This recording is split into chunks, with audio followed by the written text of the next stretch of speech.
온 세상을 삼킬 듯 거센 비가 서울의 밤거리를 때리고 있었다. 강남의 번화가. 늘어선 고층 빌딩의 불빛들은 빗줄기에 흐릿하게 번졌고 도로 위 자동차들은 저마다 급한 경적을 울리며 꼬리를 물었다.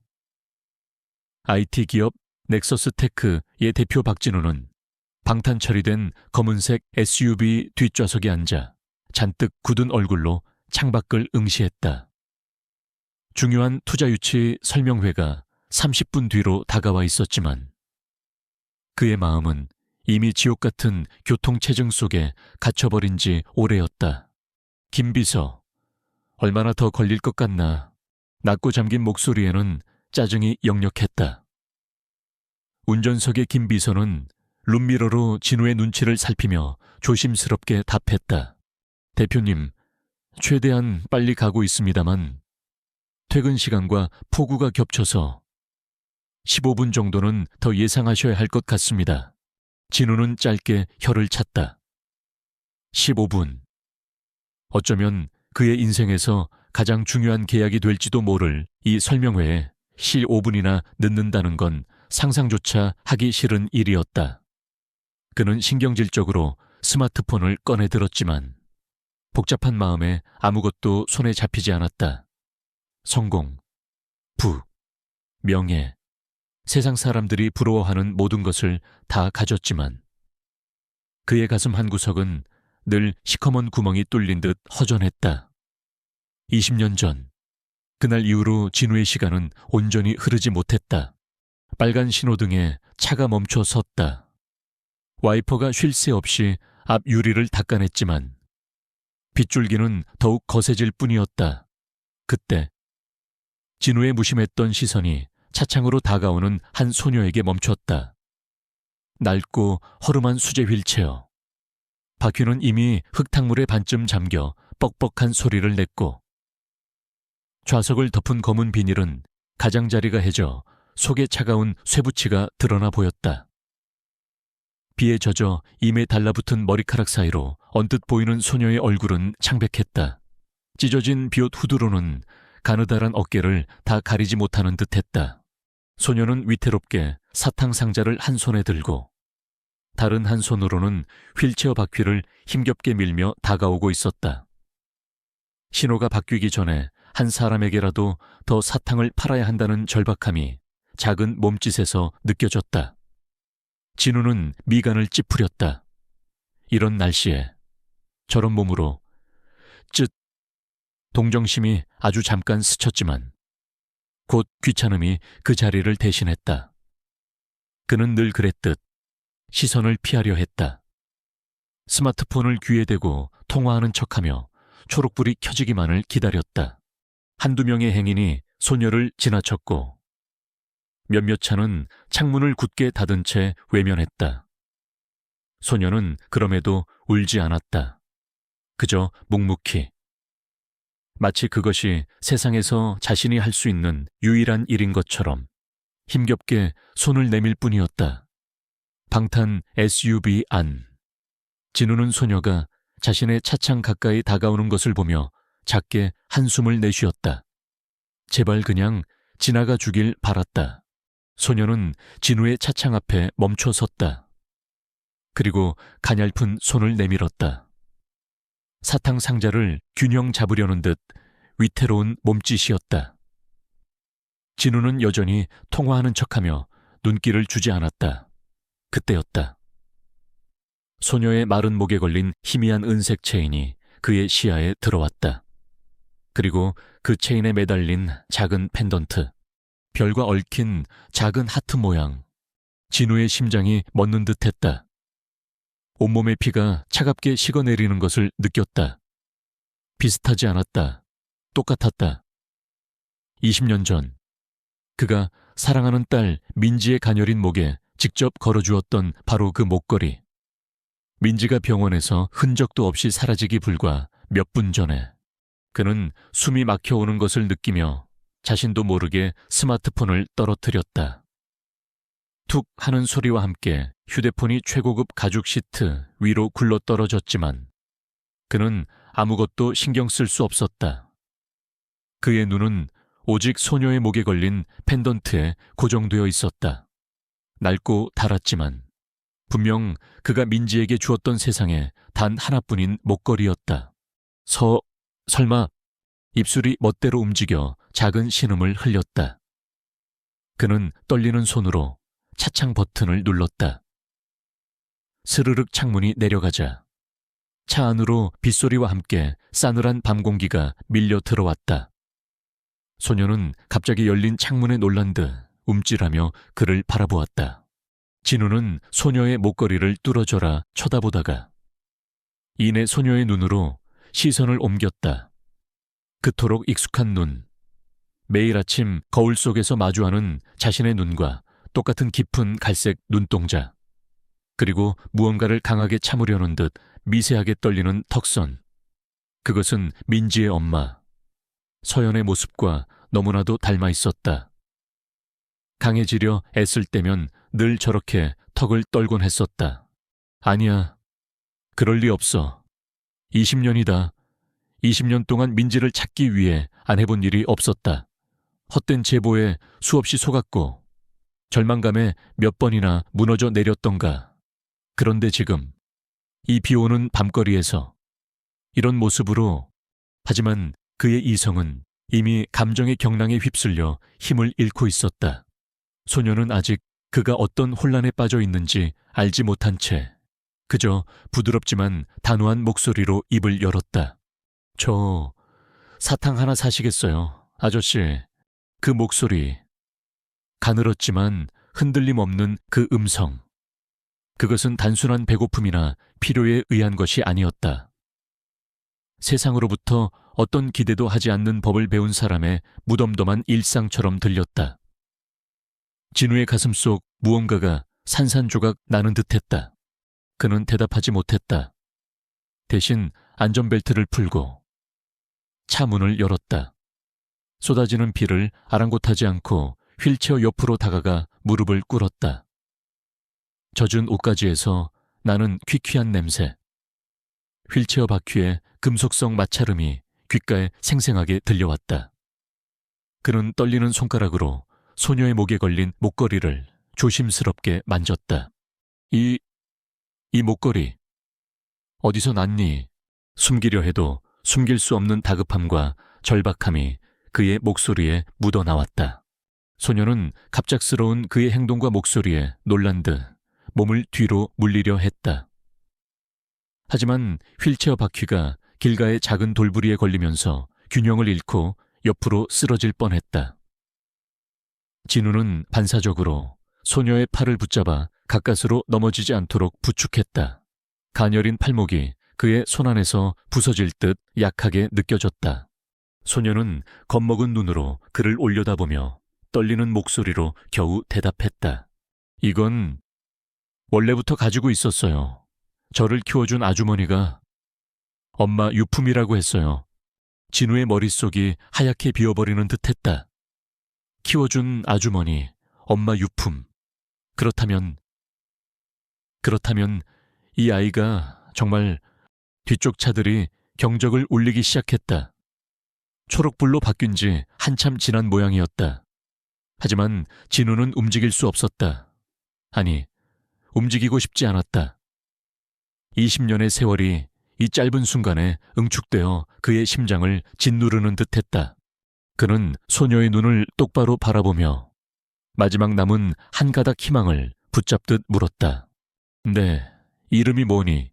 소녀는 잠시 망설이는 듯하다가 작은 목소리로 대답했다. 보라, 강보라요. 강보라. 민지가 아니었다. 하지만 진우는 포기할 수 없었다. 그 목걸이, 저 눈빛, 무언가가 그의 가슴 속에서 절규하고 있었다. 강보라. 낯선 이름이었다. 하지만 박진우의 심장은 그 이름이 주는 생경함과 상관없이 미친 듯이 요동치고 있었다. 목에 걸린 저 펜던트, 깊고 슬픈 갈색 눈동자, 강인해 보이려 애쓰는 턱선의 미세한 떨림까지. 모든 것이 20년 전 잃어버린 딸, 민지를 가리키고 있었다. 아니, 민지여야만 했다. 보라야, 너를 키워준 아주머니에 대해 좀 더 자세히 말해줄 수 있겠니? 그분은 언제 돌아가셨고, 혹시 다른 가족은 없었는지 진우는 최대한 목소리가 떨리지 않도록 애쓰며 물었다.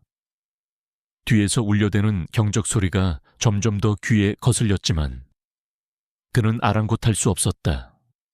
지금 그에게는 이 소녀 외에 아무것도 중요하지 않았다. 보라는 진우의 절박한 눈빛에 당황한 기색이 역력했다.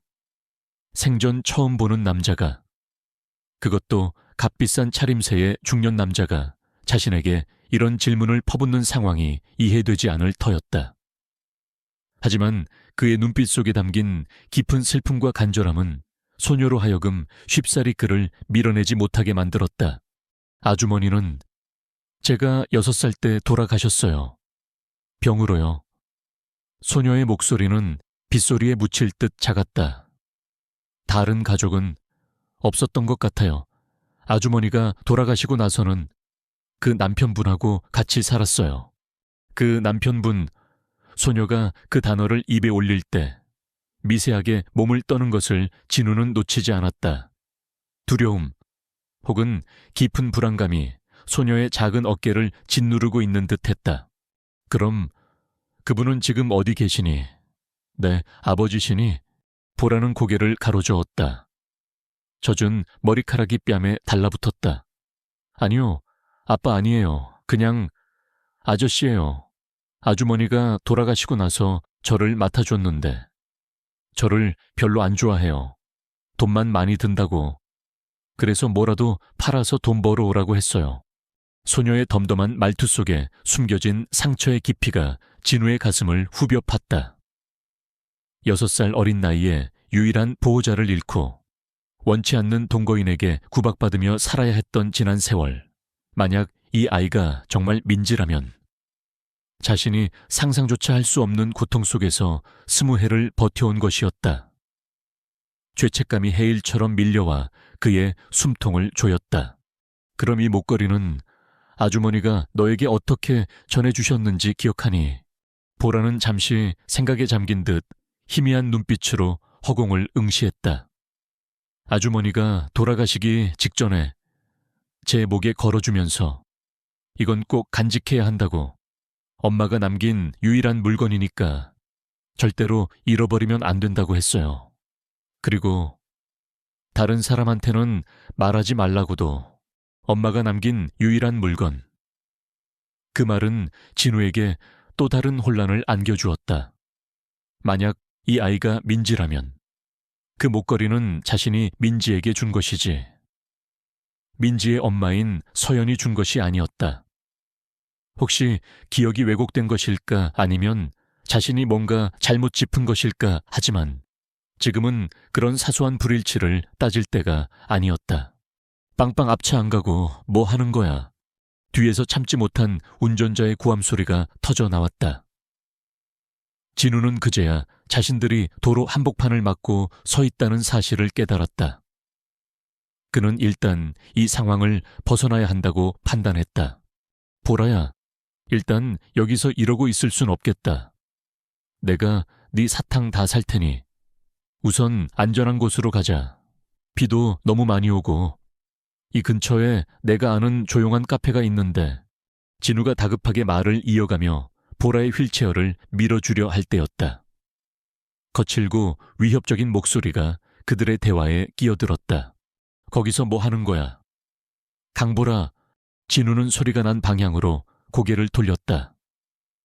길모퉁이에서 한 남자가 그들을 향해 성큼성큼 걸어오고 있었다.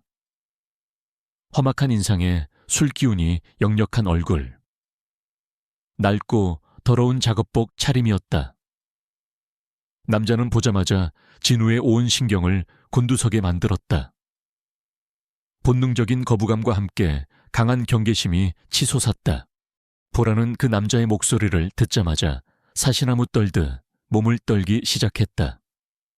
공포에 질린 눈으로 남자를 바라보며 자신도 모르게 진우의 옷자락을 움켜쥐었다.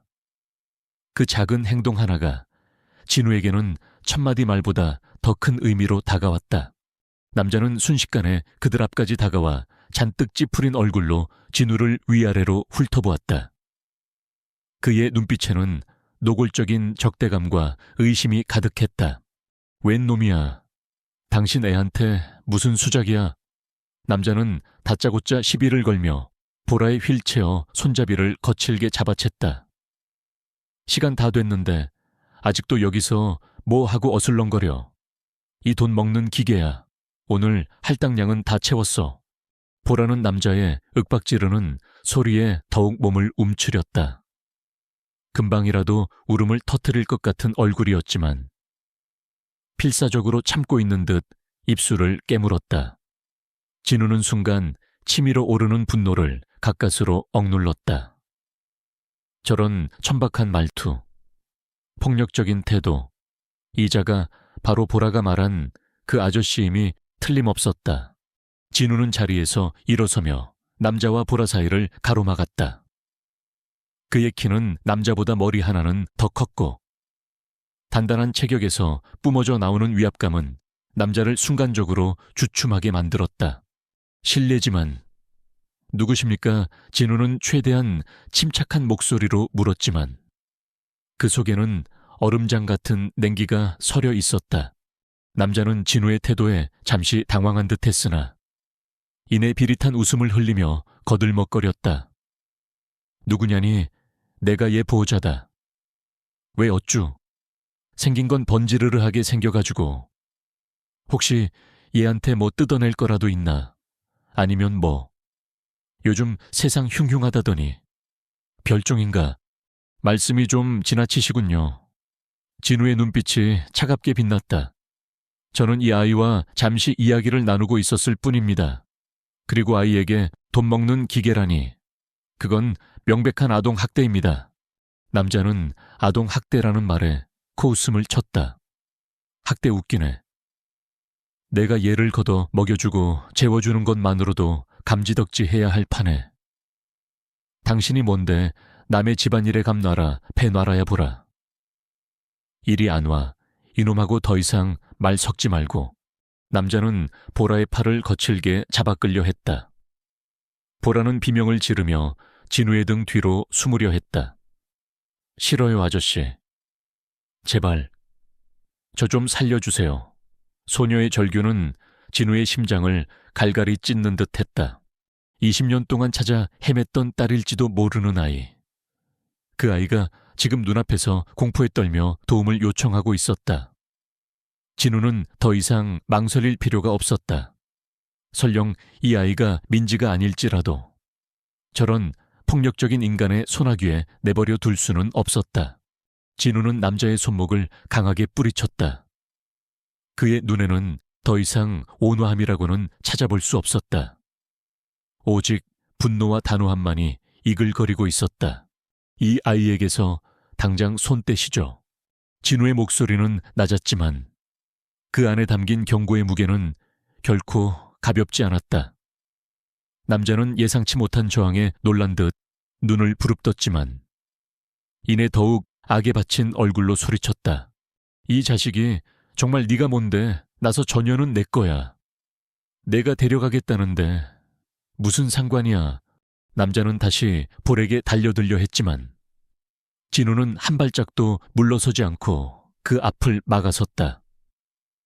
빗줄기는 점점 더 거세지고 있었고 그들 주변으로 차들의 경적 소리와 사람들의 웅성거림이 뒤섞여 아수라장을 이루고 있었다.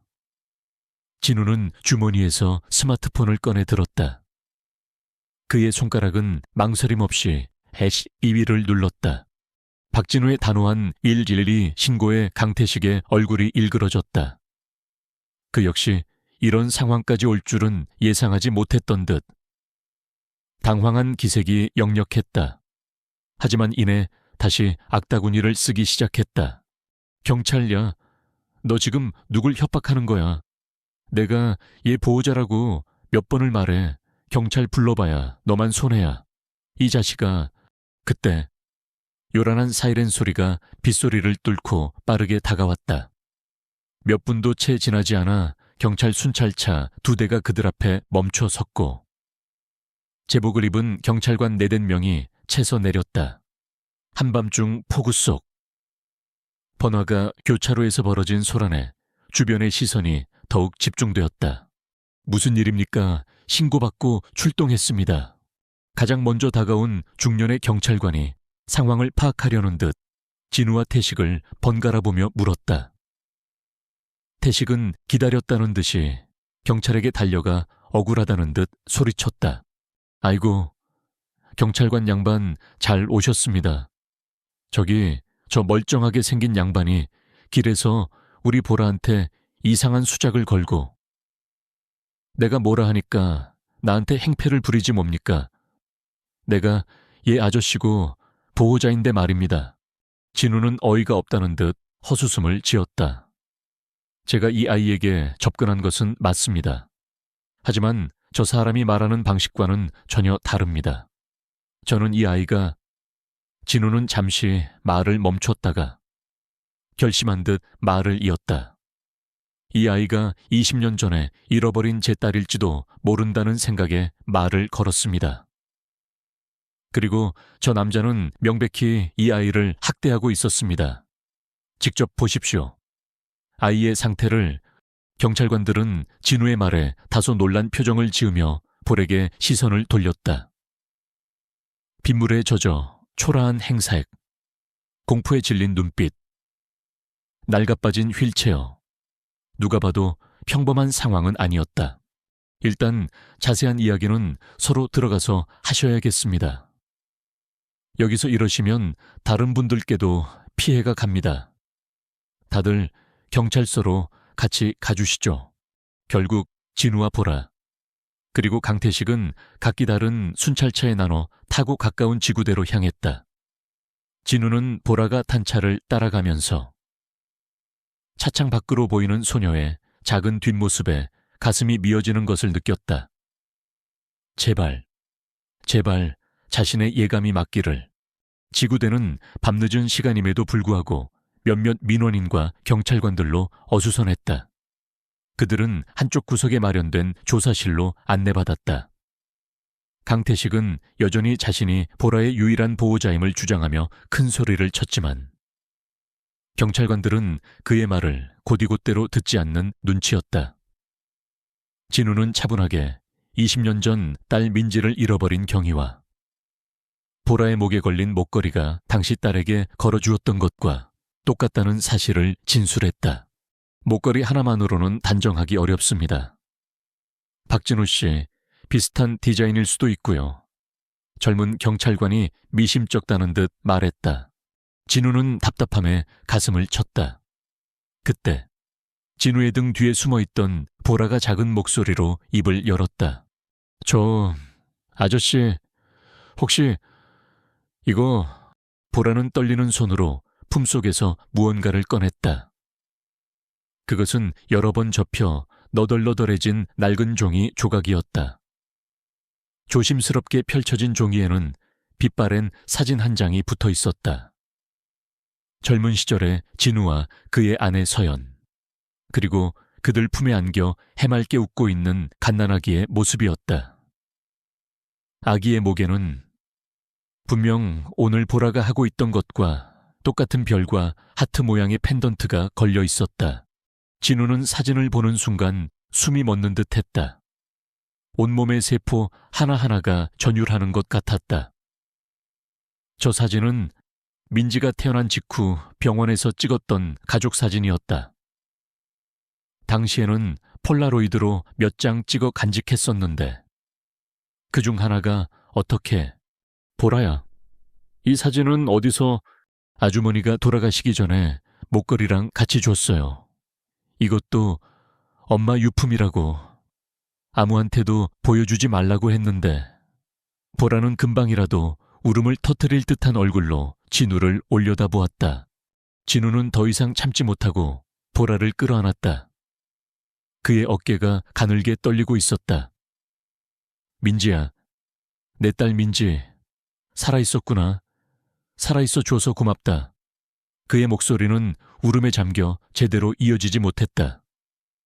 보라는 갑작스러운 그의 행동에 놀라 몸이 굳었지만 아버지의 품처럼 느껴지는 따뜻함과 슬픔이 뒤섞인 그의 떨림에 저항하지 않았다.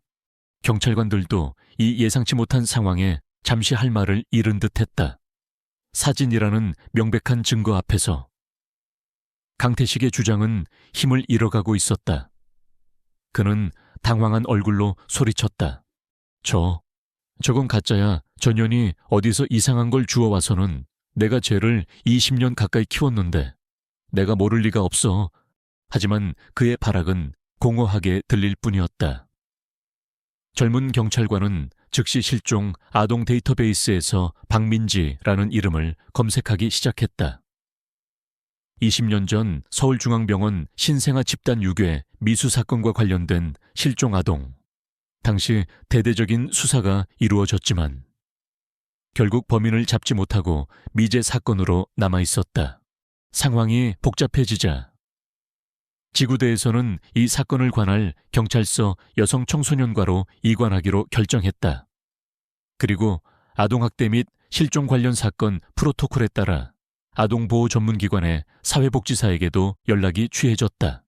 몇 시간 뒤 그들은 더 큰 규모의 경찰서 조사실에 앉아 있었다. 강태식은 여전히 자신의 결백을 주장하며 횡설수설했지만 이제 그의 말을 믿는 사람은 아무도 없는 듯했다. 사회복지사가 도착했고 그녀는 차분하지만 단호한 태도로 보라와 면담을 진행했다.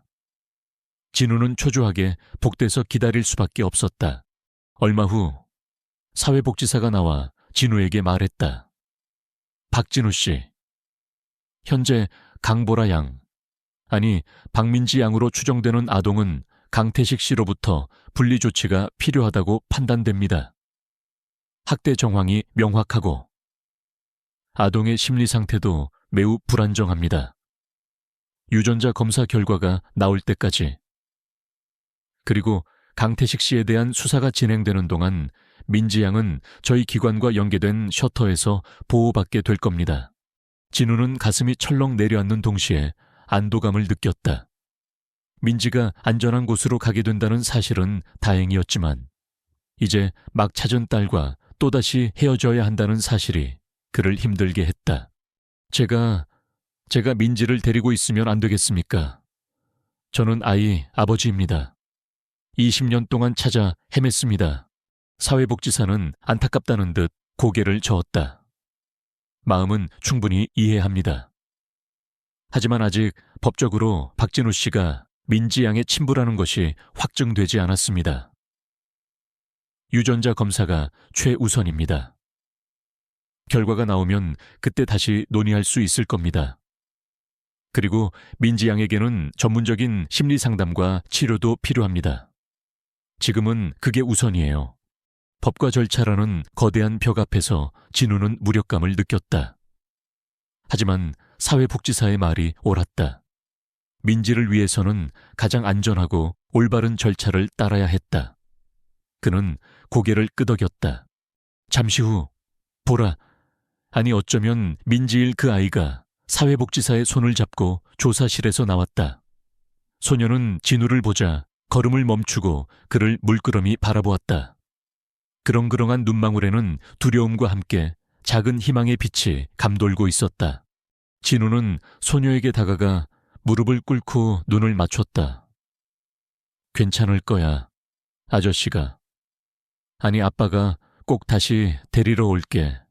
아주 잠깐만 떨어져 있는 거야. 약속할게. 소녀는 말없이 고개를 끄덕였다. 작은 손이 진우의 손을 살며시 잡았다 놓았다. 사회복지사는 소녀를 데리고 복도 저편으로 사라졌다. 진우는 그 뒷모습이 완전히 보이지 않게 될 때까지 하염없이 바라보았다. 한쪽에서는 강태식이 경찰들에게 둘러싸여 조사를 받고 있었다. 그의 분노 어린 시선이 진우에게 잠시 머물렀다가 사라졌다. 20년 만에 찾은 희망. 하지만 그 희망을 온전히 품에 안기까지는 아직 넘어야 할 산이 많아 보였다. 진우는 굳게 주먹을 쥐었다. 어떤 어려움이 닥치더라도 이번에는 절대로 딸을 놓치지 않으리라 다짐했다. 그날 이후 며칠이 흘렀다. 박진우는 잠시도 쉴 틈이 없었다. 대한민국 최고의 로펌을 선임했고 경찰 수사에 적극적으로 협조하며 강태식의 과거 행적을 샅샅이 파헤치기 시작했다. 유전자 검사는 이미 의뢰되었고 결과가 나오기까지는 일주일 정도 소요될 예정이었다. 그 일주일이 그에게는 천년처럼 길게 느껴졌다. 가장 먼저 한 일은 전 부인 이서연에게 연락한 것이었다. 민지가 사라진 후 그들의 결혼 생활은 걷잡을 수 없이 무너져 내렸다. 서로를 원망하고 할퀴다 결국 3년 만에 이혼이라는 파국을 맞았다. 그 후로 10수년간 제대로 된 연락조차 주고받지 못했던 사이였다. 서연 씨, 나 박진우예요. 수화기 너머로 들려오는 서연의 목소리는 여전히 맑았지만 그 안에 담긴 세월의 무게는 숨길 수 없었다. 그녀는 진우의 갑작스러운 연락에 놀란 듯 잠시 침묵을 지켰다. 무슨 일이죠, 진우 씨? 우리 민지를 찾은 것 같아요. 그 한마디에 서연은 숨을 삼키는 소리를 냈다. 진우는 떨리는 목소리로 지난 며칠간 있었던 일들을 설명했다. 목걸이, 사진, 강보라라는 아이, 그리고 강태식이라는 남자. 서연은 아무 말 없이 그의 이야기를 끝까지 들었다. 긴 침묵 끝에 그녀는 거의 속삭이듯 물었다. 정말 우리 민지일까요? 그 목소리에는 희망과 두려움이 뒤섞여 있었다. 아직 확실하진 않아요. 유전자 검사 결과를 기다려야 해요. 하지만 내 모든 감각이 그 아이가 민지라고 말하고 있어요. 그 눈빛, 그 목걸이, 눈빛. 서연은 그 말을 되뇌었다. 그 후로 한동안 그녀는 그저 숨소리만 내뱉었다. 진우는 그녀의 혼란과 고통을 충분히 이해할 수 있었다. 며칠 뒤 진우는 변호사로부터 청천벽력 같은 소식을 전해 들었다. 강태식이 보라, 아니 민지에 대한 오래된 입양 서류를 증거로 제출했다는 것이었다. 시골 군청에서 발급된 것으로 보이는 서류는 형식적으로는 합법적인 것처럼 보였다. 이게 어떻게 된 일입니까? 김 변호사 진우는 분노를 참지 못하고 소리쳤다. 그자는 파렴치한 학대범입니다. 어떻게 그런 자에게 입양 허가가 날 수 있단 말입니까? 김 변호사는 착잡한 표정으로 답했다. 서류 자체는 오래되었지만 판사의 직인까지 찍혀 있어 일단 법적 효력을 부인하기 어렵습니다. 저희도 해당 군청과 판사에 대해 알아보고 있지만 시간이 걸릴 겁니다. 일단 내일로 잡힌 임시 양육권 심리에서 이 문제가 주요 쟁점이 될 것 같습니다. 진우는 절망감에 휩싸였다. 이제 겨우 한 줄기 빛을 찾았다고 생각했는데 강태식이라는 악마는 생각보다 훨씬 더 교활하고 악랄했다. 다음 날 가정법원 심리실은 무거운 공기로 가득 차 있었다. 진우는 굳은 얼굴로 변호인석에 앉았고 그의 옆에는 오랜 망설임 끝에 함께 온 서연이 창백한 얼굴로 앉아 있었다. 그녀의 눈은 불안하게 흔들리고 있었다. 맞은편에는 강태식이 그의 변호사와 함께 앉아 있었는데 어딘지 모르게 자신만만한 표정이었다. 그리고 가장 중요한 사람. 보라. 아니 민지는 정부에서 파견된 아동보호관과 함께 조금 떨어진 곳에 앉아 있었다. 작은 어깨는 더욱 움츠러들어 있었고 겁에 질린 눈빛으로 주변을 두리번거리고 있었다. 판사는 느릿하지만 날카로운 목소리로 심리를 시작했다. 먼저 강태식 측 변호사가 입을 열었다. 그는 준비된 서류들을 제시하며 강태식이 수년 전 길에서 버려진 보라를 거두어 친자식처럼 키웠다고 주장했다. 입양 서류를 증거로 내세우며 박진우가 갑자기 나타나 아이에게 혼란을 주고 있으며 그의 막대한 재력을 이용해 아이를 빼앗으려 한다고 몰아세웠다. 진우는 주먹을 불끈 쥐었다. 서연은 낮은 신음을 흘리며 진우의 팔을 잡았다. 김 변호사가 즉각 반박에 나섰다. 재판장님, 피고인 측이 제시한 입양 서류는 그 진위가 의심스럽습니다. 해당 서류에 서명한 판사는 현재 뇌물 수수 혐의로 조사를 받고 있는 것으로 파악되었습니다. 또한 아이가 직접 그린 그림과 진술을 통해 강태식으로부터 지속적인 학대를 받아왔다는 명백한 증거가 있습니다. 그리고 무엇보다 아이가 간직하고 있던 이 사진과 목걸이는 박진우 씨와 이서연 씨가 20년 전 잃어버린 딸 박민지 양의 것과 정확히 일치합니다. 김 변호사는 준비해온 사진과 목걸이, 복제품을 증거로 제출했다. 법정 안이 잠시 술렁였다. 그때 김 변호사가 새로운 증인을 신청했다. 재판장님, 20년 전 박민지 양이 실종될 당시 서울중앙병원 신생아실에서 근무했던 인턴 의사를 증인으로 신청합니다. 모두의 시선이 증인석으로 향했다. 깔끔한 정장 차림의 중년 남성이 증인석에 앉았다. 그는 현재 종합병원 과장으로 재직 중인 의사였다. 증인은 20년 전 그날 무엇을 보았는지 상세히 증언해 주십시오. 의사는 잠시 숨을 고른 뒤 차분한 목소리로 말했다. 저는 당시 신생아실 인턴으로 근무 중이었습니다. 박민지 양이 태어난 날도 기억합니다. 그런데 그날 저녁, 평소 보지 못했던 병원 직원 복장을 한 여자가 아기를 검사한다며 데리고 나갔습니다. 그리고 아기는 다시 돌아오지 않았습니다. 며칠 뒤 그 직원은 해고되었지만 제대로 된 조사는 이루어지지 않았던 것으로 기억합니다. 당시에는 너무 어리고 힘없는 인턴이라 제대로 목소리를 내지 못했습니다. 항상 마음의 짐으로 남아 있었습니다. 의사의 증언은 법정에 큰 파장을 일으켰다. 단순 실종이 아닌 계획적인 유괴 가능성을 시사하는 강력한 증언이었다. 강태식의 얼굴이 눈에 띄게 굳어졌다. 마지막으로 민지가 증언대에 섰다. 아동보호관의 도움을 받아 마이크 앞에 선 아이는 너무나도 작고 연약해 보였다. 판사는 최대한 부드러운 목소리로 물었다. 강보라 양, 많이 힘들겠지만 기억나는 대로만 이야기해 줄래요? 저기 앉아 계신 박진우 씨에 대해 어떻게 생각하나요?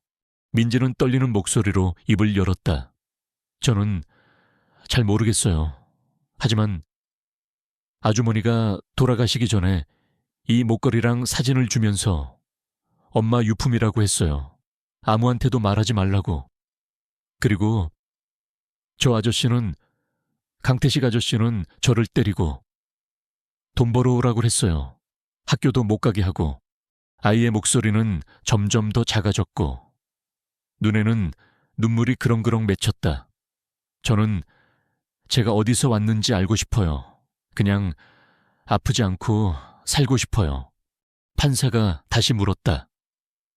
그럼 박진우 씨가 보라 양의 아빠라고 생각하나요? 모두의 숨이 멎는 듯했다. 민지는 잠시 망설였다. 그 짧은 순간이 진우에게는 영원처럼 느껴졌다. 아이는 고개를 숙인 채 작은 목소리로 대답했다. 모르겠어요. 하지만 저 아저씨가 제 아빠였으면 좋겠어요. 그날 저를 안아줬을 때 처음으로 누가 저를 진짜로 봐주는 것 같았거든요. 진우는 눈물을 가까스로 참았다. 서연은 이미 소리 없이 울고 있었다. 하지만 강태식 측 변호사가 이 감상적인 분위기를 깨고 날카롭게 방역했다. 재판장님, 아이는 현재 극심한 정서적 혼란 상태에 있으며 박진우 씨의 일방적인 감정적 접근에 영향을 받고 있을 가능성이 매우 큽니다. DNA 검사 결과가 나올 때까지 박진우 씨의 접근을 금지하고 아동을 상대로 한 잠재적인 유인 시도에 대해 접근 금지 명령을 내려주시길 요청합니다. 유인이라는 단어가 법정 안에 천둥처럼 울려 퍼졌다. 진우는 자리에서 벌떡 일어섰다. 말도 안 되는 소리. 정숙하세요. 박진우 씨 판사가 엄하게 제지했다. 결국 판사는 DNA 검사 결과가 나올 때까지 심리를 중단한다고 선언했다. 민지는 계속해서 국가의 보호 아래 있게 되며 입양 서류의 진위 여부도 추가적인 조사가 필요하다고 덧붙였다. 박진우 씨는 감독해 제한적인 면회만 허용될 것이라고 했다. 민지는 아동보호관의 손에 이끌려 법정을 나섰다.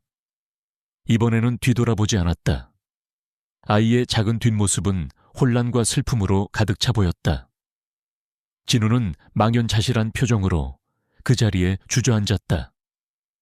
서연이 그의 어깨를 다독였지만 어떤 위로도 그의 절망감을 달래줄 수는 없었다. 강태식은 의미심장한 미소를 지으며 법정을 빠져나갔다. 모든 것이 다시 원점으로 돌아간 듯했다. 아니, 어쩌면 더 나빠진 것인지도 몰랐다. 임시보호시설에서의 생활은 볼에게 낯설었지만 강태식과 함께 살던 지옥 같은 날들보다는 훨씬 평온했다. 정해진 시간에 식사가 나왔고 깨끗한 잠자리가 제공되었다. 밤마다 악몽에 시달리거나 언제 터질지 모르는 강태식의 폭력에 대한 두려움 없이 잠들 수 있다는 사실만으로도 보라는 조금씩 안정을 찾아가는 듯했다. 시설에는 비슷한 상처를 가진 다른 아이들도 있었지만 보라는 좀처럼 마음을 열지 않고 혼자만의 생각에 잠겨있는 시간이 많았다. 박진우와 이서연은 일주일에 2번 정해진 시간에만 감독 해보라를 만날 수 있었다. 짧은 만남이었지만 그들에게는 무엇과도 바꿀 수 없는 소중한 시간이었다. 진우는 어색하게나마 딸에게 다가가려 애썼다. 보라가 좋아할 만한 예쁜 옷가지와 학용품, 간식거리를 사다 주었고 조심스럽게 어릴 적 민지의 이야기를 들려주었다. 서연은 그저 곁에서 보라의 손을 잡아주거나 머리를 쓰다듬어주며 따뜻한 눈빛으로 바라볼 뿐이었지만 그 눈빛 속에는 깊은 모성애가 담겨 있었다. 보라는 처음에는 경계심을 풀지 못했지만 진우와 서연의 진심 어린 모습에 조금씩 마음을 열기 시작했다. 특히 진우가 서툴게 자신을 우리 딸이라고 부를 때면 어색하면서도 가슴 한구석이 따뜻해지는 것을 느꼈다. 아주 가끔 자신도 모르게 진우를 아빠라고 부를 뻔하다가 황급히 입을 다물기도 했다. DNA 검사 결과는 언제쯤 나오는 건가요? 김 변호사, 진우는 매일같이 변호사를 닥달했다. 하루라도 빨리 민지를 자신의 집으로 데려오고 싶었다. 강태식에 대한 경찰 수사도 더디게 진행되는 것 같아 답답하기만 했다. 그는 자신의 모든 인맥과 재력을 동원해 이 모든 과정을 최대한 앞당기려 했지만 법과 시스템이라는 거대한 벽은 그의 조급한 마음처럼 쉽게 움직여주지 않았다. 밤에는 민지를 다시 잃을까봐 불안감에 잠 못 이루는 날들이 계속되었다. 서연 역시 매일같이 진우에게 전화를 걸어 민지의 안부를 묻고 함께 기도했다. 그러던 어느 날 오후였다. 중요한 회의를 주재하고 있던 진우의 스마트폰이 책상 위에서 격렬하게 진동했다. 발신자는 보호시설의 원장이었다. 불길한 예감이 그의 심장을 옥죄었다. 그는 양해를 구하고 급히 회의실을 빠져나와 전화를 받았다. 박진우 씨, 지금 혹시 어디십니까? 원장의 목소리는 다급하고 불안정했다. 네? 지금 회사입니다만 무슨 일이시죠? 민지에게 무슨 문제라도? 큰일 났습니다. 박진우 씨, 민지 양이 시설에서 사라졌습니다. 사라졌다. 그 단어가 진우의 뇌리에 비수처럼 꽂혔다. 순간 세상이 멈춘 듯했다. 그는 아무런 대답도 하지 못하고, 아니, 숨조차 제대로 쉴 수 없었다. 전화기를 든 손이 부들부들 떨려왔다. 원장은 거의 울먹이는 목소리로 상황을 설명했다. 오늘 점심시간 이후로 보이지 않아서 시설 전체를 찾아봤지만 어디에도 없습니다. CCTV를 확인해 보니 1시간 전쯤 후문 서비스 출입구를 통해 검은색 모자와 마스크를 쓴 남자가 민지 양의 휠체어를 밀고 나가는 모습이 찍혔습니다. 이미 경찰에는 신고했습니다. 진우는 전화기를 떨어뜨릴 뻔한 것을 가까스로 붙잡았다. 머릿속이 하얗게 비어버리는 듯했다. 20년 전의 악몽이 고스란히 되살아나는 것 같았다. 아니, 그때보다 더 끔찍했다. 이제 겨우 찾았다고 생각했는데, 손에 잡힐 듯 가까이 왔다고 믿었는데 다시 한번 딸을 잃어버린 것이었다. 강태식이 틀림없어. 진우의 입에서 분노와 절망이 뒤섞인 신음이 터져 나왔다. 그는 당장이라도 미쳐버릴 것 같았다. 회의고 뭐고 아무것도 생각할 수 없었다. 그는 비틀거리며 사무실을 뛰쳐나와 보호시설로 차를 몰았다. 서연에게도 바로 연락했다. 소식을 전해 들은 서연은 전화기 너머로 거의 실신할 듯 절규했다. 보호시설에 도착했을 때는 이미 경찰들이 현장 조사를 벌이고 있었다. 원장은 죄인처럼 고개를 숙인 채 진우에게 연신 죄송하다고 말했지만 진우의 귀에는 아무것도 들리지 않았다. 그의 눈은 오직 CCTV 화면에 고정되어 있었다. 검은 모자와 마스크로 얼굴을 가린 남자. 강태식의 체형과 비슷해 보였다. 그가 익숙한 듯 휠체어를 밀고 사라지는 뒷모습은 진우의 가슴에 불을 질렀다. 시설의 허술한 보안 시스템에 대한 분노와 딸을 지켜주지 못했다는 자책감이 뒤엉켜 그를 괴롭혔다. 경찰은 즉시 강태식을 유력한 용의자로 특정하고 그의 행방을 쫓기 시작했지만 그는 이미 종적을 감춘 후였다. 그의 집은 텅 비어 있었고 주변 인물들도 그의 행방을 알지 못했다. 마치 처음부터 계획된 범행인 것처럼 그는 연기처럼 사라져버린 것이었다. 진우는 경찰서로 달려가 담당 형사에게 소리쳤다. 당장 강태식을 찾아내 내 딸에게 무슨 일이라도 생기면 당신들 전부 무사하지 못할 줄 알아. 그의 절규는 공허하게 복도를 울렸다. 하지만 형사들은 원론적인 대답만 반복할 뿐이었다. 수사에 최선을 다하겠다. 하지만 시간이 필요하다. 시간. 그에게는 단 1분 1초도 없었다. 민지가 지금 어디서 어떤 일을 당하고 있을지 상상조차 하기 싫었다. 진우는 경찰서 바닥에 주저앉아 머리를 감싸 쥐었다. 눈물이 쉴 새 없이 흘러내렸다. 20년 전 민지를 잃어버렸을 때와 똑같은 무력감. 아니, 그때보다 더 깊은 절망이 그를 삼키고 있었다. 그때는 어렸고 힘도 없었다. 하지만 지금은 모든 것을 다 가졌다고 생각했는데 결국 아무것도 할 수 없다는 사실이 그를 더욱 비참하게 만들었다.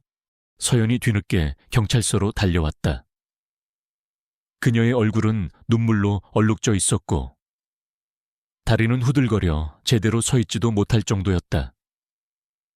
그녀는 진우를 보자마 오페라토남에 시반즈 부둥켜 안고 오열했다. 민지, 우리 민지 어떡해요? 또 이렇게 우리 딸을. 두 사람은 서로를 의지한 채 한참을 울었다. 세상의 모든 소리가 멀어지고 오직 두 사람의 절망적인 울음소리만이 경찰서 한 구석을 채우고 있었다. 강태식, 그 이름은 이제 진우에게 단순한 범죄자를 넘어 반드시 자신의 손으로 처단해야 할 악마 그 자체였다. 그는 이를 악물었다. 이번에는 결코 이대로 물러서지 않으리라. 무슨 수를 써서라도 민지를 다시 찾아내고 강태식에게 죗값을 치르게 하리라. 어둠이 짙게 드리운 도시의 밤하늘 아래 한 아버지의 처절한 분투가 다시 시작되고 있었다. 시간은 속절없이 흘러갔지만 민지의 행방은 여전히 묘연했다. 박진우는 거의 폐인처럼 변해갔다. 제대로 먹지도 자지도 못한 채 밤낮으로 민지를 찾아 헤맸다. 그의 집거실은 거대한 상황실로 변했다.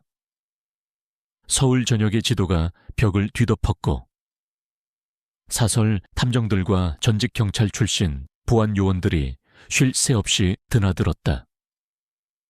그는 자신의 모든 영향력을 이용해 방송국과 신문사에 민지의 사진과 실종 전단을 대대적으로 배포했지만 결정적인 제보는 들어오지 않았다.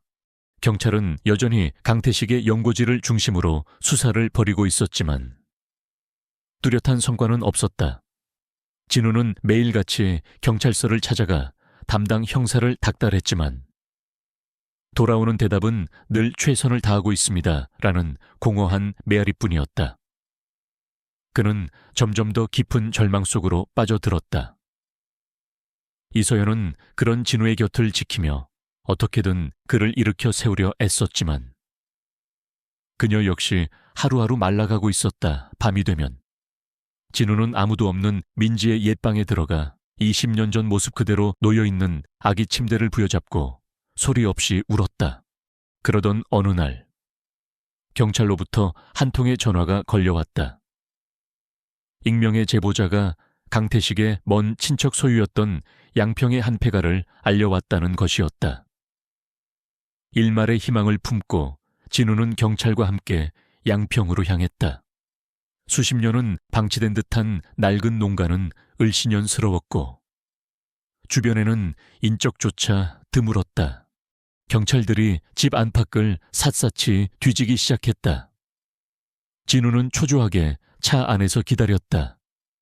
시간이 얼마나 흘렀을까? 한 경찰관이 다급하게 무전으로 보고하는 소리가 들렸다. 헛간에서 휠체어 발견, 그리고 혈흔으로 보이는 흔적도 있습니다. 그 순간 진우의 머릿속에서 무언가가 끊어지는 소리가 났다. 그는 미친 듯이 채서 뛰쳐나와 헛간으로 달려갔다. 경찰관들이 그를 제지하려 했지만 그는 뿌리치고 안으로 들어섰다. 흙바닥에는 민지가 탔던 것과 똑같은 낡은 휠체어가 부서진 채 나뒹굴고 있었다. 그리고 그 옆에는 검붉은 얼룩이 선명했다. 민지의 혈흔일까 진우는 무릎을 꿇고 절규했다. 온몸에 힘이 빠져나가며 진흙 바닥에 주저앉았다. 민지야, 내 딸. 어디 있어 말해. 어디 있냐고. 하지만 그의 외침에 대답하는 사람은 아무도 없었다. 헛간에서는 민지도 강태식도 발견되지 않았다. 오직 처참하게 부서진 휠체어와 끌려간 듯한 자국. 그리고 역겨운 피비린내만이 그를 맞이할 뿐이었다. 역사가 반복되는 듯한, 아니 어쩌면 더 끔찍한 결말을 맞이할지도 모른다는 예감이 그의 심장을 짓눌렀다. 그날 밤 진우는 집에 돌아와 불도 켜지 않은 채 거실 바닥에 망견자실하게 앉아 있었다. 서연이 옆에서 무어라 말을 걸었지만 그의 귀에는 들리지 않았다. 그는 민지가 죽었다고 생각했다. 그 피가, 그 모든 것이 끔찍한 결말을 암시하는 것 같았다. 처음으로 모든 것을 포기하고 싶다는 생각이 들었다. 그때였다. 정적을 깨고 그의 스마트폰이 울렸다. 발신자 표시 제한. 진우는 아무런 기대 없이 기계적으로 전화를 받았다. 수화기 너머로 아주 희미하고 느릿하지만 너무나도 익숙한 목소리가 들려왔다. 아빠, 도와주세요. 그리고 전화는 그대로 끊겼다. 뚜. 단절음만이 귓가에 맴돌았다. 하지만 그 짧은 세 마디는 진우의 온 세상을 뒤흔들기에 충분했다. 민지였다. 분명 민지의 목소리였다. 살아있었다. 그의 딸은 아직 살아있었다. 절망의 잿더미 속에서 꺼져가던 희망의 불씨가 다시 격렬하게 타오르기 시작했다. 다음 날 새벽, 진우는 밤새 한숨도 자지 못했지만 조금도 피곤하지 않았다. 굶주림도, 절망도 느껴지지 않았다. 오직 딸을 구해야 한다는 단 하나의 생각만이 그의 머릿속을 가득 채우고 있었다. 이번에는 혼자가 아니었다. 서연이 이른 아침부터 2잔의 커피와 함께 작은 봉투 하나를 들고 그의 집으로 찾아왔다. 이거 오늘 아침에 누가 현관문 앞에 두고 갔어요. 발신인 주소는 없어요. 봉투 안에는 사진 한 장이 들어있었다. 낡은 나무 의자에 밧줄로 묶여있는 민지의 모습이었다.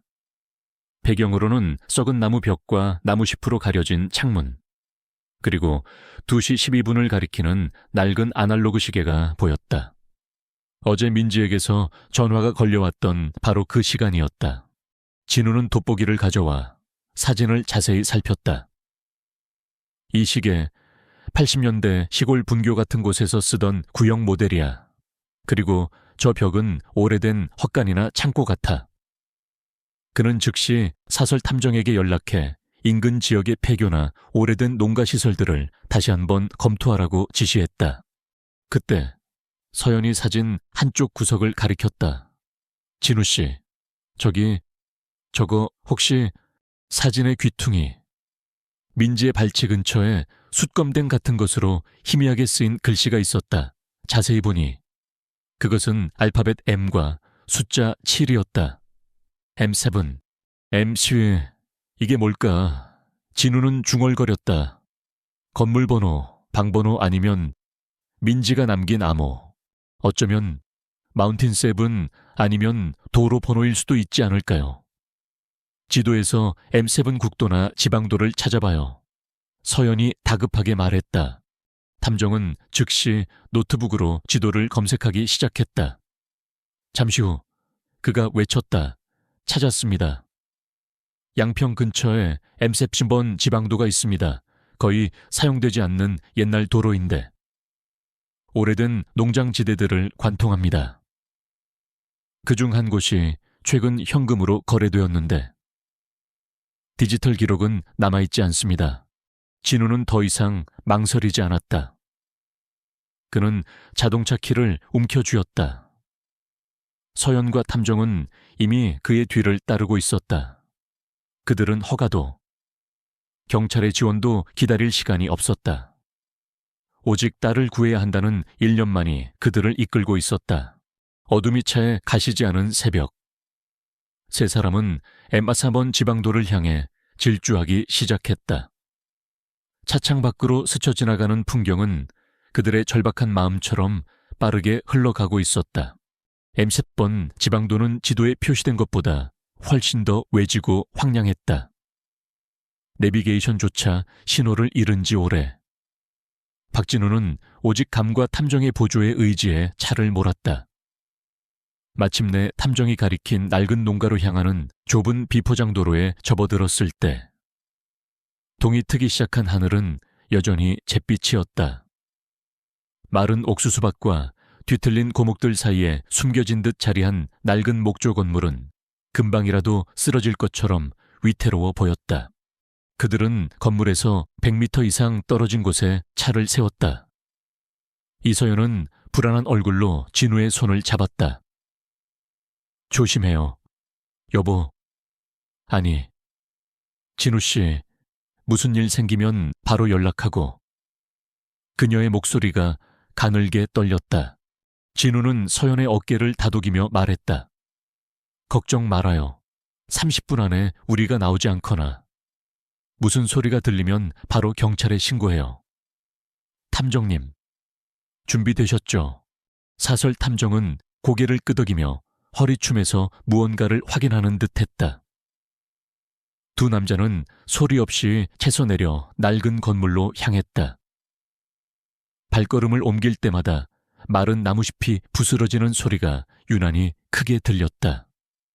주변은 쥐 죽은 듯 고요했고 오직 바람이 스산하게 불어와 낡은 판잣집의 틈새를 울리는 소리만이 강한히 들릴 뿐이었다. 한편 낡은 헛간 안쪽 민지는 희미한 의식 속에서 바깥의 소리에 귀를 기울이고 있었다. 강태식은 몇 시간 전에 다시 돌아오겠다며 문을 쇠사슬로 잠그고 떠났다. 굶주림과 갈증. 온몸을 옥죄는 밧줄의 고통보다 더 견디기 힘든 것은 절망감이었다. 하지만 그 와중에도 민지는 아빠라고 불렀던 그 남자의 얼굴을 떠올렸다. 사진 속에 희미하게 새겨 넣었던 M7이라는 글자. 그 작은 단서가 그에게 닿기를 간절히 바랐다. 진우와 탐정은 헛간 주변을 조심스럽게 돌며 내부를 살폈다. 그때 진우의 눈에 사진 속에서 보았던 것과 똑같은 창문이 들어왔다.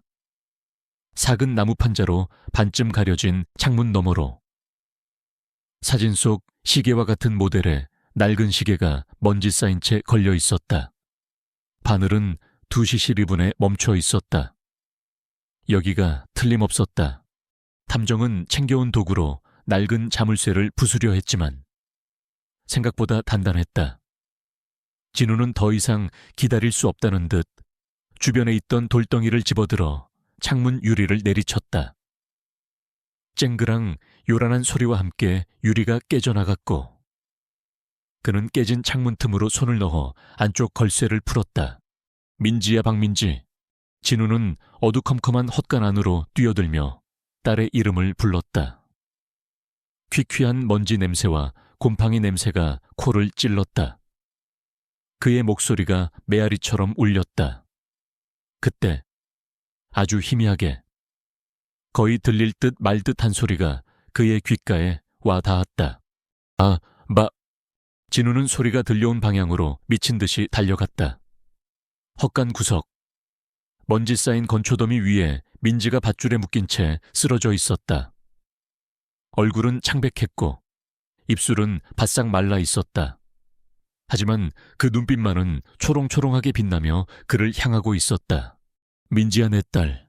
진우는 무너져 내리듯 민지 옆에 주저앉아 떨리는 손으로 거친 밧줄을 풀기 시작했다. 눈물이 쉴 새 없이 흘러내려 민지의 얼굴 위로 떨어졌다. 오실 줄 알았어요. 아빠. 민지의 목소리는 갈라져 있었지만 그 안에는 깊은 믿음이 담겨 있었다. 그래, 아빠 왔다. 다시는 너를 혼자 두지 않을 거야. 절대로. 진우는 민지를 부축해 일으켜 품에 꼭 안았다. 너무나도 가볍고 연약한 딸의 몸이 그의 가슴을 아프게 했다. 20년의 세월이 이 작은 아이에게 얼마나 큰 상처를 남겼을까. 그때였다. 헛간 문이 거칠게 열리며 한 남자가 들어섰다. 강태식이었다. 그는 손에 무언가를 들고 있었고 진우와 민지를 발견하자 굶주린 늑대처럼 번뜩이는 눈으로 그들을 노려보았다. 이런 여기까지 찾아올 줄이야. 대단한 부성에 납셨네. 박진우 씨.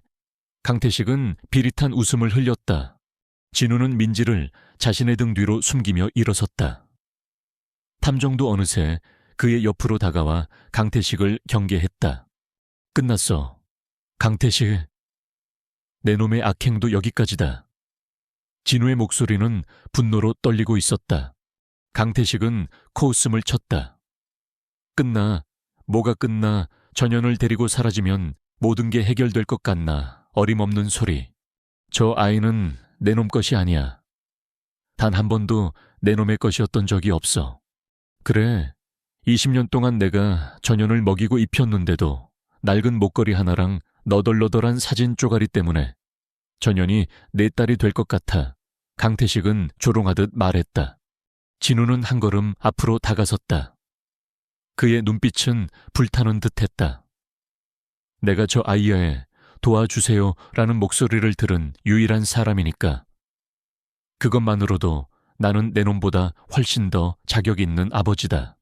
순간 강태식은 손에 들고 있던 쇠파이프를 휘두르며 진우에게 달려들었다. 닥쳐. 이 자식아. 하지만 그의 공격은 탐정의 발길질에 막혔고 쇠파이프는 바닥에 떨어졌다. 진우 역시 강태식에게 달려들어 그의 복부를 가격했다. 격렬한 몸싸움이 벌어지려는 찰나. 헛간 밖에서 요란한 사이렌 소리가 들려왔다. 서연이 약속대로 경찰에 신고한 것이었다. 몇 분 후 경찰들이 들이닥쳐 강태식을 제압했다.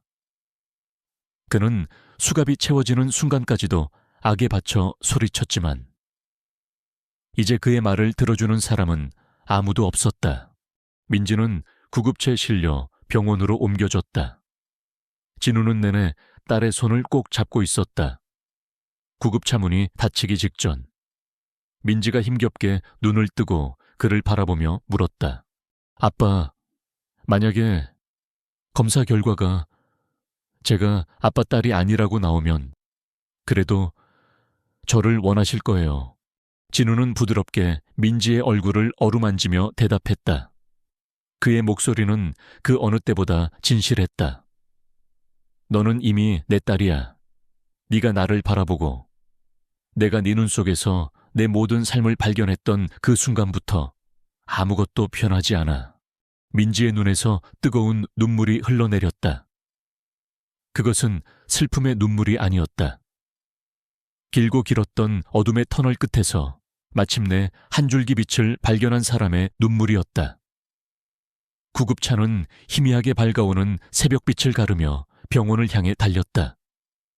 일시적인 승리였지만 앞으로 가야 할 길이 멀다는 것을 진우는 알고 있었다. 하지만 지금 이 순간 그의 딸은 그의 곁에 있었다. 그것만으로도 충분했다. 서울 시내 종합병원 응급실은 이른 새벽임에도 불구하고 분주했다. 민지는 곧바로 집중치료실로 옮겨져 각종 검사와 응급처치를 받았다. 진단 결과는 참담했다. 장기간의 영양실조와 탈수, 온몸에 가득한 타박상과 찰과상, 그리고 무엇보다 극심한 정서적 외상, 낡은 휠체어에 오래 앉아있던 탓인지 왼쪽 다리와 오른쪽 팔의 근육은 심하게 위축되어 있었고 일부 관절에는 염증 소견도 보였다. 박진우와 이서연은 치료실 밖에서 초조하게 기다렸다. 시간이 얼마나 흘렀을까? 의사가 나와 민지의 상태에 대해 설명했다. 생명에는 지장이 없지만 신체적, 정신적으로 상당 기간 치료와 회복이 필요하다는 소견이었다. 두 사람은 안도의 한숨을 내쉬면서도 딸이 겪었을 고통에 가슴이 미어지는 것을 느꼈다. 민지는 곧 1인실 병실로 옮겨졌다. 진우는 병원 측에 특별히 부탁하여 가장 전망 좋고 조용한 방으로 배정받았다. 아직 공식적인 DNA 검사 결과가 나오지 않았지만 병원 관계자들은 이미 진우가 민지의 아버지일 것이라고 짐작하는 듯 했다. 강태식은 현장에서 체포되어 현재 경찰서 유치장에 수감된 상태였고 아동 학대 및 납치, 감금 등의 혐의로 조사가 진행 중이라는 소식이 간간히 들려왔다. 그 며칠 동안 진우와 서연은 교대로 민지의 곁을 지켰다. 아직은 낯설고 어색했지만 그들은 최선을 다해 딸에게 다가가려 노력했다. 진우는 서툰 솜씨로 민지에게 과일을 깎아주거나 동화책을 읽어주었고 서연은 부드러운 손길로 딸의 머리를 빗겨주거나 조용히 손을 잡아주었다. 민지는 대부분의 시간을 잠으로 보냈지만 깨어있을 때면 두 사람의 따뜻한 보살핌 속에서 조금씩 안정을 찾아가는 듯했다. 하지만 여전히 밤에는 악몽에 시달리는 듯 끙끙 앓는 소리를 내거나 식은땀을 흘리며 깨어나곤 했다. 그럴 때마다 진우나 서연은 밤새도록 딸의 곁을 지키며 다독였다. 그리고 마침내 운명의 날이 밝았다. 담당 의사가 다소 상기된 표정으로 병실을 찾아왔다. 그의 손에는 서류 봉투 하나가 들려 있었다. 박진우 씨, 이서연 씨, 그리고 민지 양 유전자 검사 결과가 나왔습니다. 진우와 서연은 숨을 죽였다. 민지 역시 긴장한 듯 마른 침을 삼켰다. 의사는 봉투를 열어 서류를 꺼내 들고는 잠시 그들을 둘러본 뒤 천천히 입을 열었다. 검사 결과 박진우 씨와 박민지 양은 99.9999%의 확률로 친부자 관계가 성립합니다. 순간 병실 안에는 정적이 흘렀다. 진우는 자신도 모르게 눈물을 터뜨렸다. 20년의 기다림, 절망, 그리고 희망이 한꺼번에 북받쳐 올라왔다. 서연 역시 손으로 입을 가린 채 소리 없이 오열했다. 그들의 딸. 민지가 정말로 돌아온 것이었다. 진우는 떨리는 손으로 민지의 손을 잡았다. 민지야, 들었지? 너는 내 딸이야. 우리 딸이야. 민지의 커다란 눈망울에서 뜨거운 눈물이 쉴 새 없이 흘러내렸다. 그것은 기쁨의 눈물이기도 했고 슬픔의 눈물이기도 했다.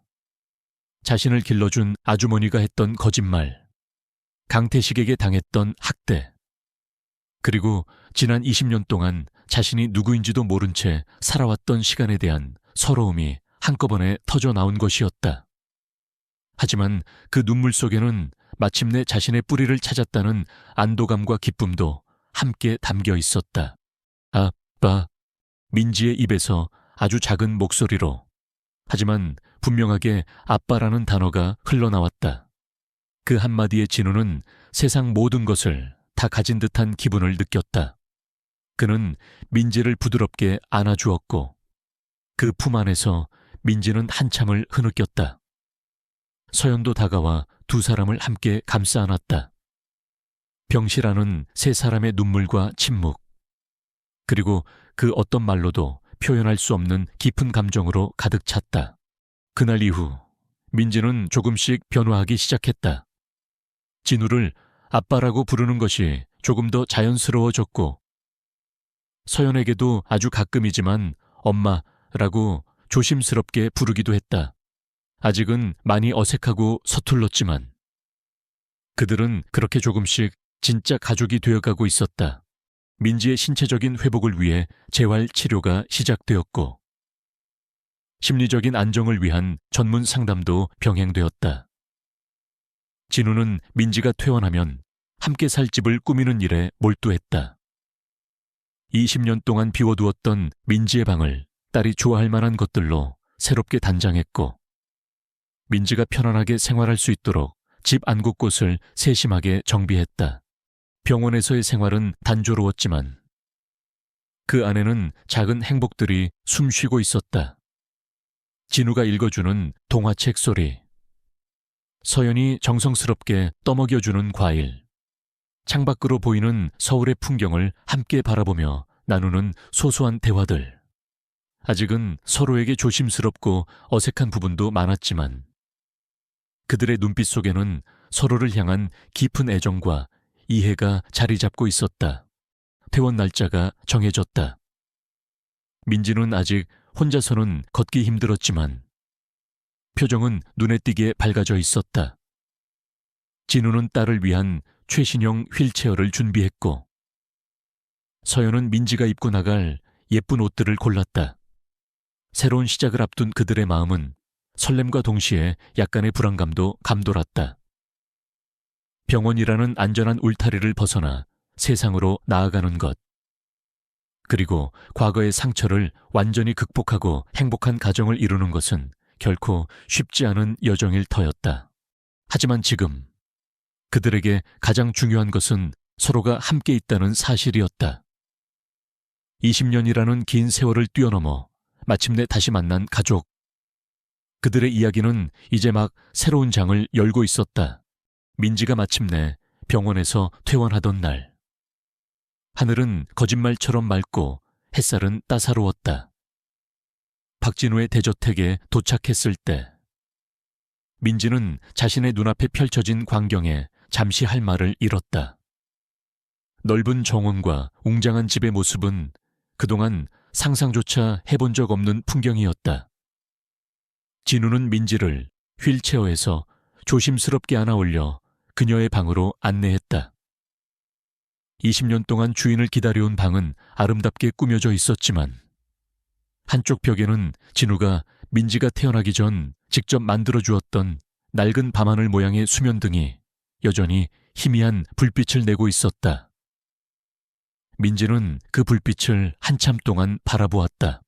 이서연은 당분간 진우의 집에서 함께 지내며 민지가 새로운 환경에 적응하는 것을 돕기로 했다. 한때 모든 것이었던 남자와 이혼 후 다시 한 집에서 생활하는 것은 어색했지만 민지라는 강력한 연결고리는 그들 사이의 모든 어색함을 덮어주었다.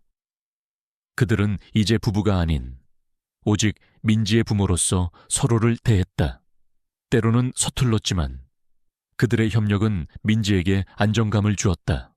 민지의 하루는 규칙적으로 흘러갔다. 오전에 물리치료와 언어치료를 받았고 오후에는 심리상담사와 시간을 보냈다. 저녁에는 진우, 서영과 함께 식사를 하고 거실에서 TV를 보거나 보드게임을 했다. 처음에는 모든 것이 낯설고 어색했지만 민지는 조금씩 새로운 삶에 적응해갔다. 자신이 먹고 싶은 음식을 직접 고르고 보고 싶은 채널을 선택하는 아주 사소한 일상들이 민지에게는 기적처럼 느껴졌다. 가끔씩 민지는 옛날 이야기를 물어왔다. 아빠랑 엄마는 어떻게 만났어요? 나 어렸을 때 많이 싸웠어요. 그런 질문을 받을 때마다 진우와 서연은 미소를 지으면서도 목이 메는 것을 느꼈다. 그들은 민지에게 자신들의 젊은 시절 사진을 보여주었고 민지는 사진 속에서 부모님의 얼굴과 자신의 얼굴을 번갈아 보며 신기해했다. 아주 가끔 밤에 악몽을 꾸고 깨어날 때도 있었지만 그럴 때마다 진우나 서연이 달려와 안아주면 금세 안정을 되찾곤 했다. 어느 주말 민지가 창밖을 바라보며 조용히 말했다. 바다 한 번도 가본 적 없어요. 그림책에서만 봤는데 항상 꿈에서 바다를 봤어요. 그 말에 진우는 즉시 주말 여행을 계획했다. 2주 뒤 그들은 한적한 동해 바닷가에 도착했다. 진우는 민지의 휠체어를 밀어 모래사장을 걸었고 서연은 낡은 카메라로 그들의 모습을 담았다. 민지는 부서지는 파도를 보며 아이처럼 해맑게 웃었다. 마치 세상의 모든 고통을 다 잊은 사람처럼. 그 웃음소리는 진우와 서연의 가슴에 깊은 울림을 남겼다. 파도 소리가 들리는 해변에 앉아 민지는 눈을 감고 말했다. 오랫동안 제자리가 어두운 헛간, 비, 부서진 의자라고 생각했어요. 하지만 아니었어요. 제자리는 여기 아빠 엄마 곁이었어요. 진우는 흐르는 눈물을 참지 못했다. 서연도 마찬가지였다. 20년의 세월이 파도 소리에 씻겨 내려가는 듯했다. 하지만 그 평화는 오래가지 못했다. 집으로 돌아오는 차 안. 뒷좌석에서 민지가 작은 봉투 하나를 발견했다. 발신인 주소는 없었다. 진우가 봉투를 열어보았을 때 그 안에는 손으로 쓴 짧은 메모 한 장만이 들어있었다. 강태식의 필체와 비슷했다. 그 애는 결코 너희들만의 것이 아니었다. 그리고 난 아직 끝나지 않았어. 메모는 화약처럼 진우의 손안에서 타들어가는 듯했다. 차 안의 공기는 순식간에 얼어붙었다. 방금 전까지 가득했던 행복감은 온데간데 없이 사라지고 싸늘한 공포가 그 자리를 대신했다. 진우는 강태식이 이대로 순순히 사라지지 않을 것이라고 짐작은 했지만 그의 집요함과 악의는 상상을 초월했다. 그날 밤 진우는 잠을 이룰 수 없었다. 서연 역시 차가 식은 찻잔을 손에 든 채 거실 소파에 앉아 뜬 눈으로 밤을 지새우고 있었다. 그가 다시 돌아올 거라고 생각해요. 서연이 불안한 목소리로 물었다. 진우는 맹수처럼 방 안을 서성이던 걸음을 멈췄다. 이미 돌아왔어. 아직 얼굴을 드러내지 않았을 뿐이야.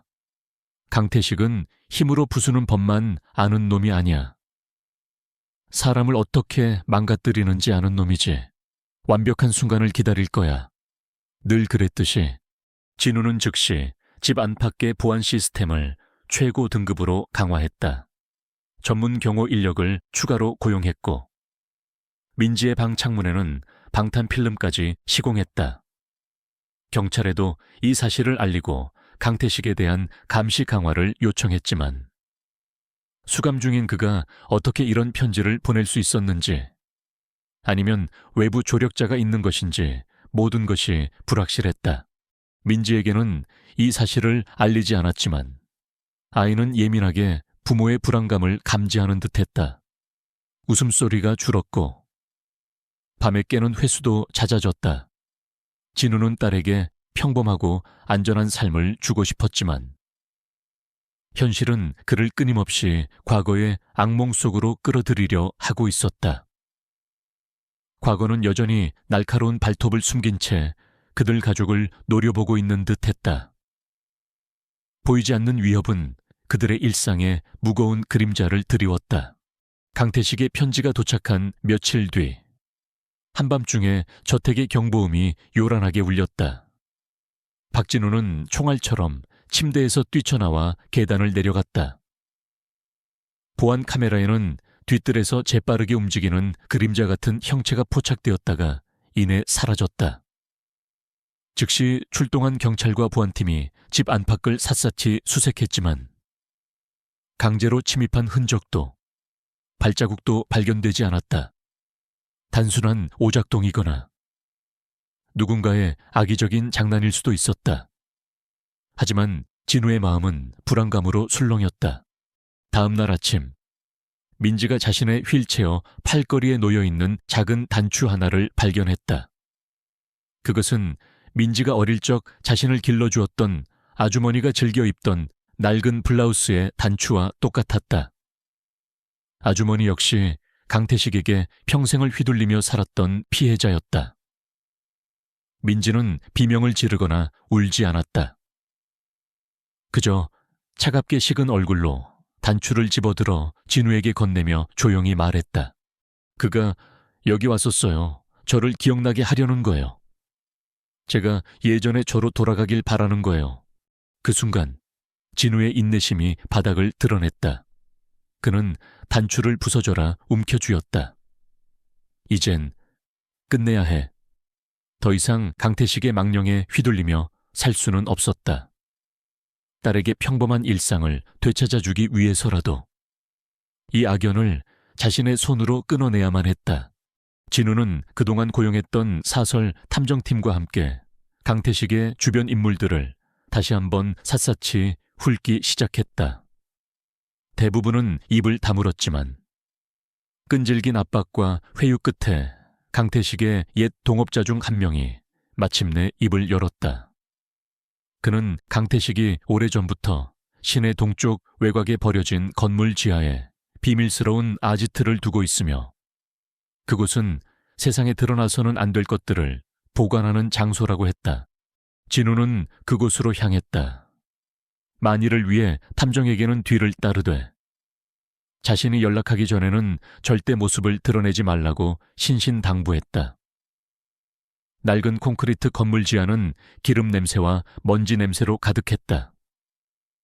중앙에는 낡은 테이블 하나가 놓여 있었고 그 위에는 민지의 어린 시절 사진 수십 장, 오래된 신문 스크랩들, 20년 전 신생아 유괴 사건에 대한 기사들이었다.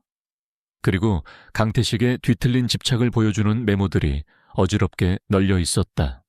그리고 그 옆에는 낡은 카세트 테이프 하나와 휴대용 녹음기가 놓여 있었다. 진우는 떨리는 손으로 테이프를 집어넣고 재생 버튼을 눌렀다. 치직거리는 소리와 함께 강태식의 음산한 목소리가 흘러나왔다. 그 애는 결코 내 놈 것이 아니었어.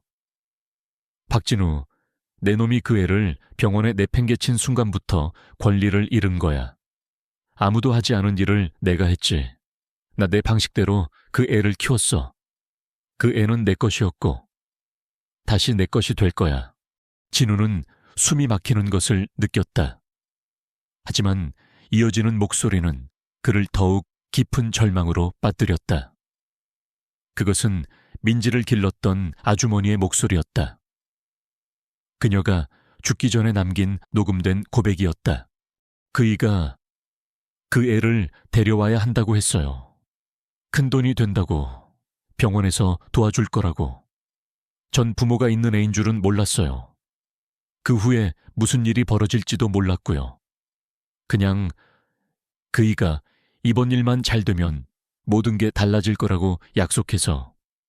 하지만 그이는 거짓말을 했어요. 진우는 무릎을 꿇고 말았다. 과거의 모든 진실이 눈앞에 펼쳐지는 순간이었다. 민지는 도둑 맞았고, 팔렸고, 이용당했다. 그리고 자신은 그 모든 고통이 뿌리 내리기 전에 딸을 찾아내지 못했다. 회한과 분노가 그의 온몸을 집어삼켰다. 그때 등 뒤에서 인기척이 느껴졌다. 강태식이었다. 모자도 마스크도 쓰지 않은 맨 얼굴. 세월의 흔적과 병적인 집착이 어려있는 눈빛이었다. 왔군. 올 줄 알았어. 강태식이 비릿하게 웃었다. 진우는 천천히 일어섰다. 넌 졌어. 강태식. 졌다고 그 애는 아직도 내 목소리를 들어. 내 놈들이 만든 가족, 그건 가족이 아니야. 내 놈은 죄책감을 짊어지고 있고. 내년도 마찬가지지. 그리고 그 애는 내가 준 것을 평생 짊어지고 살 거야. 진우는 한 걸음 다가섰다. 강태식과 불과 몇 인치 거리였다. 그녀는 아무것도 짊어지지 않을 거야. 그녀의 고통은 여기서 끝난다.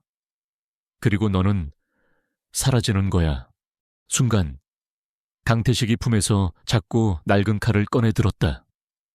하지만 진우는 움직이지 않았다. 나를 죽일 건가 네가 괴롭힌 아이 앞에서. 강태식은 잠시 망설였다. 바로 그 순간이었다. 진우의 연락을 받고 뒤따라온 탐정팀과 함께 경찰들이 들이닥쳤다. 강태식은 격렬하게 저항했지만 결국 제압당했고 그의 손에서 칼이 바닥으로 떨어졌다. 이번에는 그 어떤 탈출구나 뇌물, 부패한 판사도 없었다. 그의 악행에 대한 완전한 종지부였다. 몇 시간 뒤 진우는 집으로 돌아왔다. 민지는 거실에서 서연과 함께 조용히 음악을 듣고 있었다. 그는 딸 옆에 무릎을 꿇고 아침에 민지가 건넸던 단추를 다시 내밀었다. 이제 그가 다시는 너를 찾지 못할 거야. 민지는 아무 말 없이 아빠를 바라보았다. 그리고 작은 미소를 지으며 진우의 목을 힘껏 끌어안았다. 그 포옹 속에서 그동안 그들을 짓눌렀던 모든 고통과 두려움이 눈 녹듯 사라지는 듯했다. 이 기나긴 악몽이 마침내 끝났다는 안도감이 밀려왔다. 하지만 아직 그들에게는 시간이 주어야 할 마지막 선물이 남아 있었다. 바로 용서였다. 그리고 그것은 머지않아 찾아올 터였다. 그날 이후 박진우의 집에는 아주 느리지만 분명한 변화의 바람이 불어왔다. 이서연이 거실 창가에 고집스럽게 열어둔 하얀 리넨 커튼 사이로 아침 햇살이 스며들 때면 어둠이 정말로 물러갔음을 실감하곤 했다. 공기는 한결 가벼워졌고 집 안 곳곳에는 온기가 감돌았다. 민지는 이제 보조기를 착용하고 목발에 의지해 조금씩 걸을 수 있게 되었다. 한 걸음 한 걸음 내디딜 때마다 온몸이 흔들렸지만 그 작은 발걸음 하나하나가 살아있다는 증거이자 승리의 창하였다. 진우는 주방에서 커피를 마시며 그런 딸의 모습을 지켜보곤 했다. 민지가 움직일 때마다 그의 심장은 두려움이 아닌 감사함으로 조용히 내려앉았다. 빗속의 가판대에서, 부서진 휠체어에서, 잊혀진 목걸이에서 시작된 소녀가 이제 서연이 가꾼 정원의 꽃들을 감상하기 위해 현관으로 걸어 나가고 있었다. 아빠, 오늘 날씨 진짜 좋네요. 하늘이 깨끗해요. 진우는 미소 지었다. 아빠라는 그 말이 아직도 꿈결처럼 아득하게 들렸지만 민지가 그렇게 부를 때마다 20년간 찢어졌던 그의 심장 한 조각이 기워지는 듯했다. 거실에서는 서연이 오래된 앨범과 새 앨범을 번갈아 보며 사진을 정리하고 있었다. 민지는 그 옆에서 부모님의 젊은 시절 사진을 보며 자신의 모습을 찾아내려 애쓰다가 웃음을 터뜨리기도 했다. 그것은 조용하고 평화로운 의식이었고 정체성을 회복하는 과정이기도 했다. 하지만 민지는 여전히 무언가를 간직하고 있었다. 침실 머리맡 서랍 깊숙한 곳에는 처음 진우가 발견했던 바로 그 낡은 은색 목걸이가 보관되어 있었다. 모든 것을 견뎌낸 목걸이. 민지는 다시는 그 목걸이를 목에 걸지 않았지만 매일 밤 잠들기 전이면 가만히 손에 쥐어보곤 했다. 그것은 연결고리였고 달이었으며 닻이었다. 어느 일요일 오후 진우는 민지를 데리고 시내의 한 어린이 병원으로 향했다. 그곳에서는 진우의 후원으로 재활센터 건립공사가 한창이었다. 기부가 아닌 유산이라는 이름으로 진행되는 프로젝트였다. 여기에 박민지 재활센터라고 간판이 걸릴 거야. 진우는 곧 간판이 설치될 자리를 가리키며 말했다. 민지는 놀란 눈으로 아빠를 바라보았다. 왜요? 내 이야기와 같은 아픔을 가진 아이들이 이곳을 통해 다시 일어설 수 있다는 희망을 주고 싶어서. 네가 바로 그 증거가 될 수 있으니까. 민지는 대답 없이 아빠의 어깨에 머리를 기댔다. 한참 동안 그렇게 있었다. 몇 달이 흘렀다. 강태식은 모든 혐의가 유죄로 인정되어 무기징역을 선고받았다. 20년 전 병원 내부 조력자들과 부패했던 관련자들 역시 줄줄이 법의 심판을 받았다. 처음으로. 정의는 눈먼 것이 아니라 마침내 제대로 세상을 보고 있는 것처럼 느껴졌다.